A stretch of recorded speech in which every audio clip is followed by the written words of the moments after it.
ఈ నెల 27న జరగనున్న ఉభయ గోదావరి జిల్లాల పట్టభద్రుల ఎమ్మెల్సీ ఎన్నికల నేపథ్యంలో దెందులూరు నియోజకవర్గ పరిధిలోని విద్యా సంస్థల్లో దెందులూరు ఎమ్మెల్యే చింతమనేని ప్రభాకర్ విస్తృత స్థాయి ఎమ్మెల్సీ ఎన్నికల ప్రచారం నిర్వహించారు.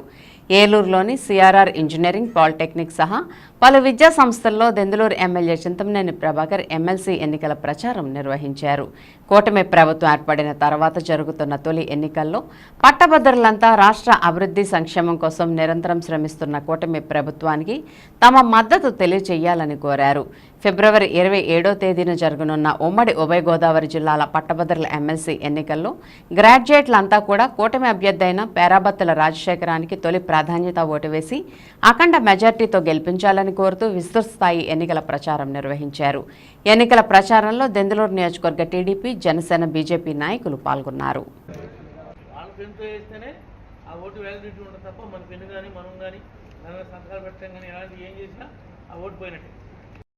సగం అప్పుకోయినట్టు సెకండ్ ప్రయారిటీ ఆల్ కౌంట్ అయిపోద్ది ఆ ఓటు. సెకండ్ ఎవరికి ఏమి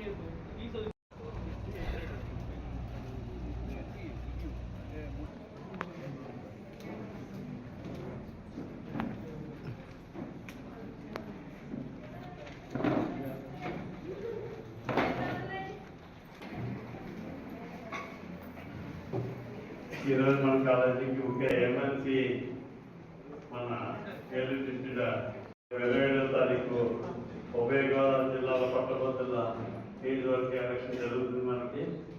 మన కాన్స్టిట్యున్సీలో 2021లో మీ ఓటు హక్కు ఉందని, అందుకని అందరినీ ఓటు హక్కు ఇచ్చి క్యాండిడేట్ మరి 36 నియోజకవర్గాలు తిరగాలి. మన టైం 15 రోజులు ఉంది. అందుకని ఓటు ముందుగా జిల్లాలో ఎవరి నియోజకవర్గంలో వాళ్ళు ఉన్నారు కనుక మరి ఇక్కడ ఉన్నటువంటి కూటమికి సంబంధించినటువంటి పేరాబత్తుల రాజశేఖర్ గారు మన అభ్యర్థిగా పోటీ చేస్తున్నారు. ఆయన స్వయంగా వచ్చి కలవడానికి అవకాశం లేని కారణంగా సమయాభావం ఉండి, ముఖ్యంగా ఈ పరిధి ఎక్కడో ఏజెన్సీ దగ్గర నుంచి ఉంది, రామచోడవరం కూడా ఇదే దానిలో ఉంది. ఆయన రాలేక ఆయన ప్రతినిధిగా ఈ నియోజకవర్గంలో ఉమెన్స్ కాలేజ్ ఉంది కాబట్టి నేను మరి మిమ్మల్ని అందరినీ ఆయన తరఫున మేమందరం కలిసి ఓట్లు అభ్యర్థించడానికి వచ్చాం. మన చిన్నపాటి గాంధీ గారు చెప్పినట్లుగా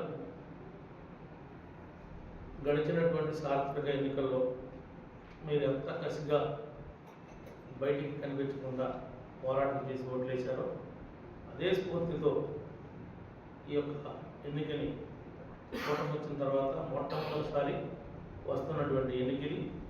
గతంలో కూడా ఇలాగే పట్టభద్రుల నియోజకవర్గం నుంచి ఉత్తరాంధ్రలో, రాయలసీమలో 3 పట్టభద్రులు కూడా తెలుగుదేశం పార్టీ ఒంటి చేతితో మరి ఆ రోజున గెలిపించింది. మళ్ళా ఇప్పుడు మన 2 ఉభయ గోదావరికి మరియు కృష్ణా, గుంటూరు కూడా ఎన్నికలు వచ్చినాయి. మీ ఓట్లు అక్కడున్నా తెలుగుదేశం అభ్యర్థి నిలబడ్డా అక్కడ కూడా ఫస్ట్ పేరే మన ఆల్పాటి